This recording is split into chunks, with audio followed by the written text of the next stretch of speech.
Kembali lagi dalam program Bitok Banjarmasin Pos bicara apa saja bersama Pak Dubes kita Bang Fajrul Rahman dan Pak Rektor ULM Pak Ahmad Alim Bahari. Ini sesi ketiga, biasanya kita sesi ketiga ini lebih lebih personal. Mungkin ingin Bang Fajrul yang personal yang menilai beliau aja. Bang Fajrul ini sudah punya kenyang lah pengalaman dalam bidang apa ya, perlawanan lah, pergerakan, perlawanan, aktivis dan akademisi juga. Jangan lupa. Orang sering lupa kok. Iya, sering lupa padahal akademisi Bang. Mohon maaf ya Bang. Karena lebih terkenal sebagai aktivis. Iya. Aktivis. Nah, mungkin ada satu titik yang mungkin pernah dirasakan ini titik terendah dalam hidup Bang Fajrul pada saat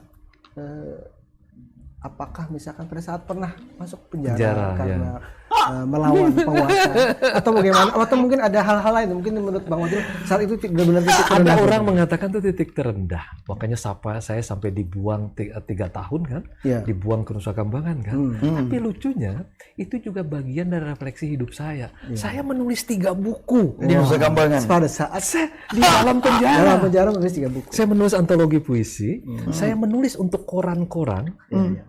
Dan kemudian dibukukan, judulnya adalah Demokrasi Tanpa Kaum Demokrat, dan diterjemahkan dalam bahasa Inggris Demokrasi Without the Democrat. Diantara masuk ke Kompas gitu sekarang, lalu jadi kumpulan kan ya. Kemudian saya menulis pledoi menggugat Indonesia dari membalik pledoinya Bung Karno, Indonesia menggugat, saya menggugat Indonesia dengan 2 kata kunci tadi, transformasi kepemimpinan nasional dan transformasi struktural untuk perubahan politik, ekonomi dan kebudayaan Indonesia. Jadi dan untuk ini agak lucu, 25 tahun untuk peringatan ini ada salah satu penerbit besar di ibu kota mau menerbitkan semuanya lagi, termasuk menerbitkan disertasi saya. Jadi saya sudah punya buku hampir 10 kan yang diterbitkan oleh penerbit nasional dan seperti itu. Nah itu saya orang nggak mengenal ya. dunia akademisi, dunia intelektual saya. Karena saya sudah tetap menulis. Selama jadi dubes saya tetap menulis untuk Kompas ya. Nanti saya menulis kembali untuk Banjarmasin. Mantap. Jadi selalu saya berusaha, kenapa jadi tidak terlalu merasa terganggu, karena saya menganggap saya hanya bisa menangani apa yang berada dalam jangkauan saya. Kalau istilahnya, kalau profesor tuh namanya ada variabel independen, ada variabel terikat ya. Saya yang terikatnya aja, yang bisa saya kendalikan, yaitu di dalam diri saya. Betul. Saya mampu menulis, saya bisa meriset, meneliti, saya bisa membuat hal-hal. Misalnya saya di dalam penjara, selain menulis, saya melihara kucing, saya bertani, membuat pertanian kangkung gitu. Semua terkendali sama saya. Di luar diri saya yang variabel independen, biarkanlah. Tidak usah.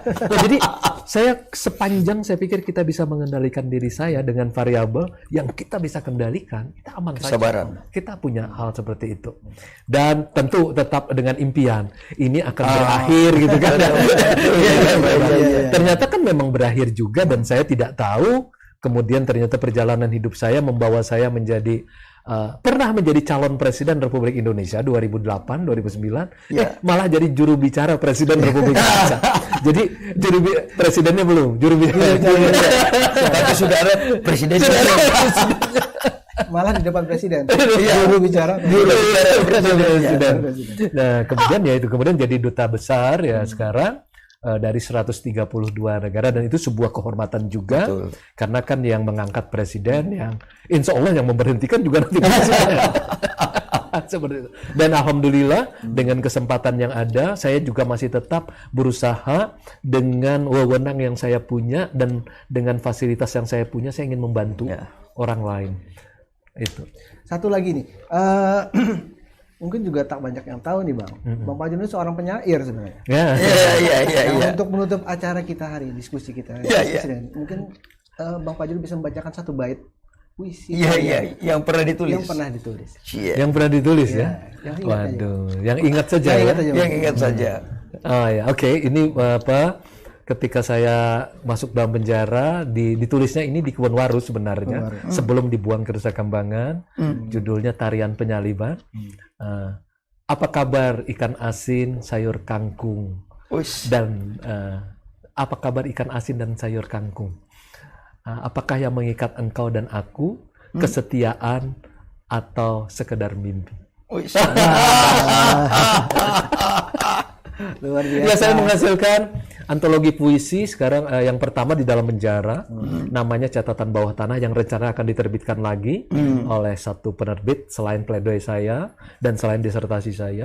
Jadi kemungkinan tahunnya ada 3 yang saya terbitkan. Tetap menulis. Tetap luar biasa. Ya, terus kemudian yang kedua Sejarah Lari Tergesa, penerbitnya Gramedia, itu 10 besar Khatulistiwa Literary Award. Kemudian Dongeng untuk Popi untuk istri saya, itu 5 besar Khatulistiwa Literary Award juga. Dan sepanjang saya 1 tahun di Kazakhstan, saya menulis banyak puisi juga karena saya terpesona dengan puisi-puisinya Jalaluddin Rumi yang selalu bicara tentang cinta gitu ya pada Tuhan. Dan kemudian Abay Kunanbayeb itu juga penyair Kazakhstan. Kemudian juga ada Sufi Koja Ahmad Yasawi juga penyair. Rata-rata pemikir Islam di sana penyair. Betul. Saya agak mengherankan juga. Jadi mereka sambil menulis pikiran-pikiran seperti Al-Farabi, itu menulis tentang neoplatonik gitu ya. Terkenal sekali. Rumi segala macam itu.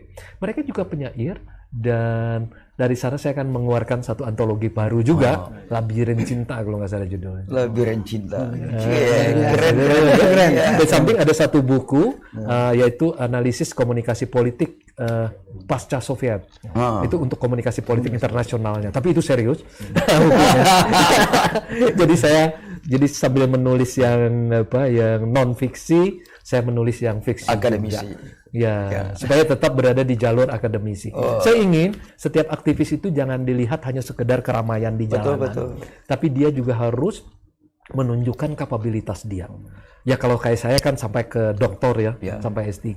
Saya berharap mudah-mudahan dapat jadi profesor kan. Amin. Jadi bahwa jadi aktivis itu dia kuat secara akademis. Dia kuat secara intelektual, tapi juga kuat keberpihakannya kepada publik.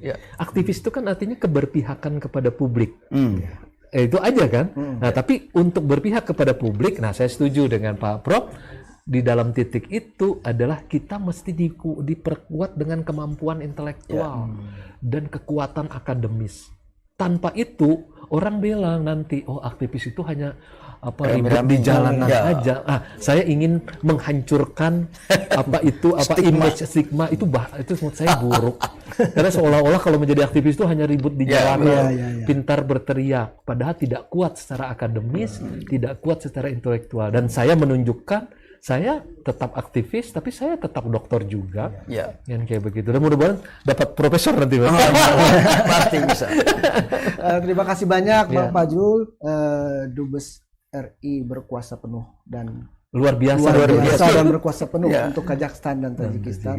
Telah hadir di studio Banjarmasin Post. Terima kasih sharingnya, terima kasih ilmunya yang kita bagi. Mudah-mudahan bermanfaat. Amin. Terima kasih pula untuk Prof. Alim Bahri. Siap. Ahmad Alim Bahri, Rektor ULM yang mendampingi kita juga. Dukung ya kerjasama antara ULM dengan KBRI Astana. Siap, kita akan dukung. Saya kira undang WR1. Sosialisasi SBN di sini. Terima kasih atas kehadirannya. Sobat Bipos, demikian diskusi singkat kita dengan Duta Besar RI untuk Kazakhstan dan Tajikistan, Bang Fajrul Rahman, dan Rektor ULM, Bapak Prof. Alim Bahri. Kita akan bertemu lagi dalam program yang sama dengan tema bahasan yang berbeda. Salam hormat, salam sehat. Assalamualaikum warahmatullahi wabarakatuh. Waalaikumsalam warahmatullahi wabarakatuh.